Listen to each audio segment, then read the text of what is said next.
What is going on, my friends, and welcome back to another episode of Program Yourself. In this show, we go into how the meaning that you place on your reality has an impact on how you experience your reality, and how your thoughts, your feelings, your words, and the way that you move also tremendously affect your behavior and how you experience the world around yourself.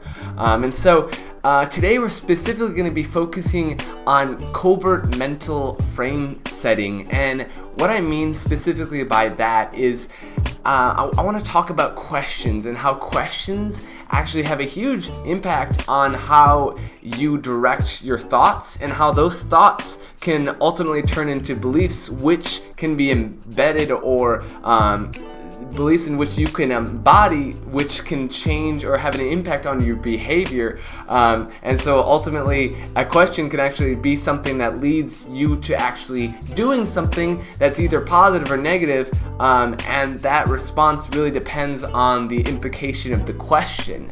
Today I'm going to be going over a couple examples of that, but just to talk about this a bit more, it's just like questions are very interesting because some of them will not imply anything, but some of them definitely will. And the thing about a question is a question is directing your thought in a specific way, whether you like it or not. It's setting a premise for your mind to play within. So it's like a, you know, if you have a game, there's rules to the game that you play within. The structure of the game is the rules, and you play within those rules. With the question, there's rules to that question, and when you answer the question, you follow those rules. So if the rules of your question imply something that maybe isn't true, or maybe is something that's disempowering, or that assumes something that could maybe assuming that you're a victim of some sort, or assuming that you're incapable, or assuming that you're unworthy, and you answer that question, you are subconsciously accepting that about your own identity. Now, in doing so, you can essentially, if you do that enough, your mind will accept that as a belief. And once something becomes a belief, it becomes a program that you're just running. It becomes a subconscious program that you're not consciously aware of, unless you seek to become aware of that, or you go through a process where you can understand that belief. But we operate. We use beliefs in order to help navigate us through reality, and so it's like, in order to structure our experience, we use these beliefs, and those beliefs may be true, they may not be true at all. But so going back to questions, if we're not aware of the questions that we're being asked, we can be put in a very, I guess I would say, vulnerable place. And when we understand, we're more vigilant about what questions means, and what questions we're being asked, and what's being assumed by those questions, then we can empower ourselves to actually move into the direction that we want, consciously take the direction that we want to take, and build the belief systems that are most empowering and most resourceful to us.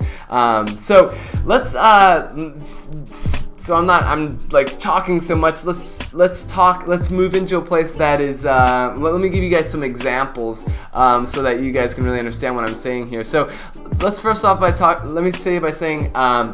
by saying frames by implication are what we are talking about. The frame is the question, so the premise of where we're directing thought, and there's an implication to these questions. So these questions are assuming things. Now, not all frames by implication are bad by any means. If you can ask questions that assume things, and it can be a really good thing, and it actually can be very empowering. And I'll show you guys both examples of questions that are empowering and questions that are definitely disempowering. So let's go into some questions that would be very empowering, and I would encourage you guys to actually answer these questions. So here's the first question. The first FBI is, when it comes to learning and developing new skills, do you enjoy anticipating the process of growth and discovery, or for you, does the experience of joy come after you've attained a new level of competency?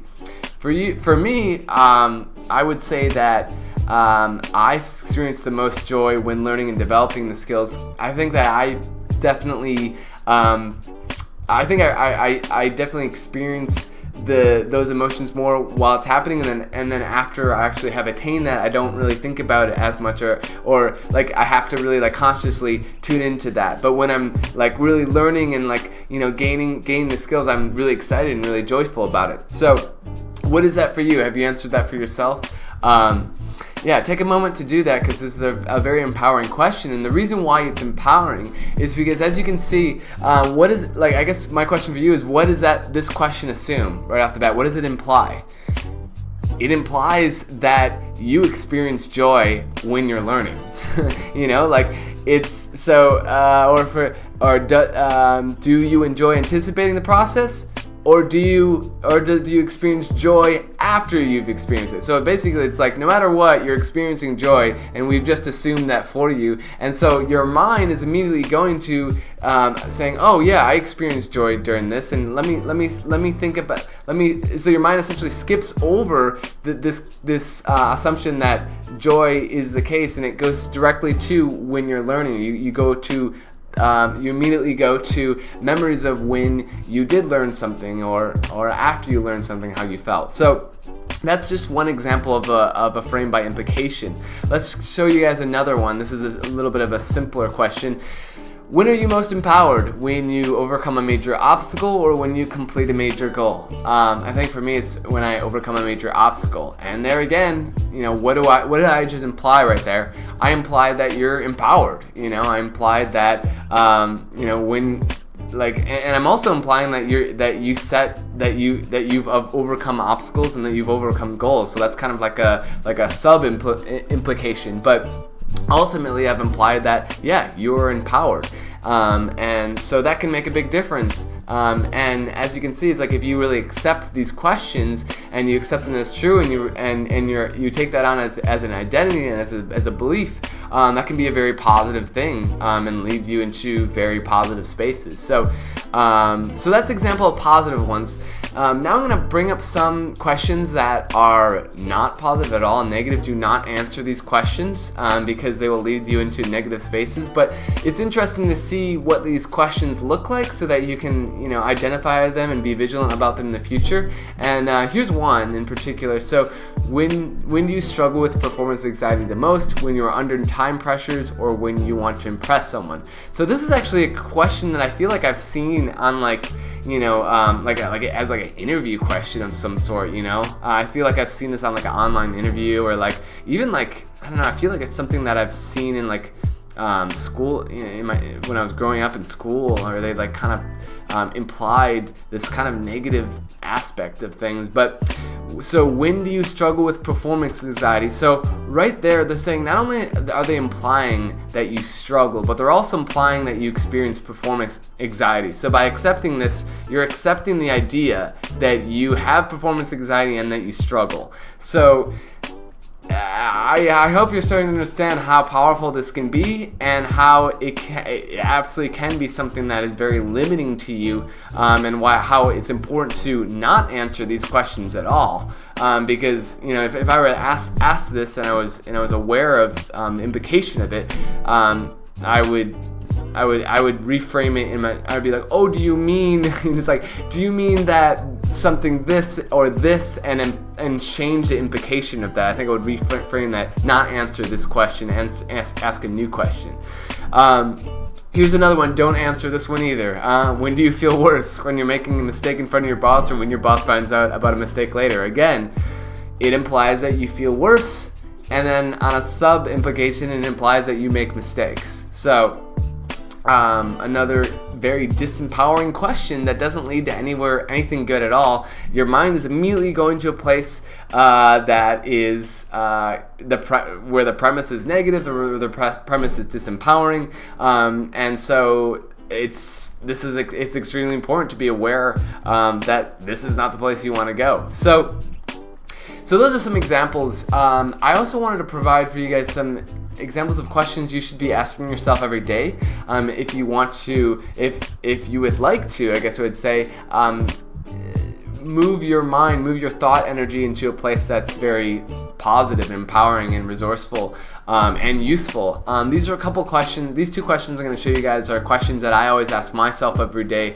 And so if I'm in like a negative space, or if I'm just not feeling that great, I will always ask these questions. They always get me into a positive space, and essentially it's because I'm implying a few things. Here's the first question. What are you grateful for right now? This question always gets it for me. It always puts me in a positive space because it implies that I'm grateful for things and that I have things to be grateful for. And ultimately, what is gratitude? It's, if you're grateful for something, it means that there's positive things happening in your life. There's that you have, that there is a lot of love. There is a lot of great things happening in your life. And obviously everyone has a different places different meaning on what gratitude means to them, but it's almost hard to pull negativity from gratitude. So that's a really cool thing. And then the second question I like to ask myself is, what are you most excited for today? So again, it presupposes that you are going to be excited about something, and that excitement is going to come today. So it really gets your mind into thinking, like, how could I be more excited today? What things are exciting me today?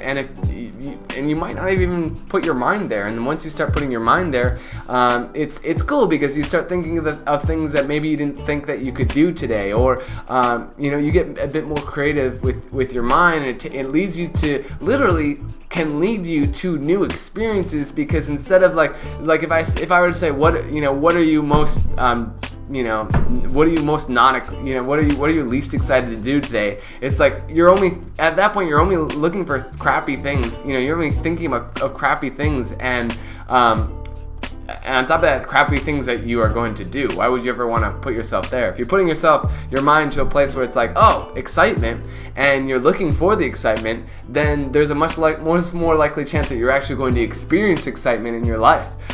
So it's a really cool way to kind of plan to have this exciting, empowering life. And that all starts with your thoughts. It all starts with the semantics that you use and how those semantics are integrated within your body, in your behavior, and in your experiences. And it all starts with these very subtle things. So to go back to the original thought, frames by implication, the questions are powerful, and they have a huge power in your life. And so if you're vigilant about the questions that you're being asked, and you use questions that are empowering not only for yourself but other people, you can really be this very powerful force in this world. And it all begins with the semantics that you choose to work and live by. So I hope that was interesting. I hope that you guys learned something. If you have anything to add or any questions for me, please let me know. That's all I got for today and this week, but I will be back Monday. I hope y'all have an amazing weekend, and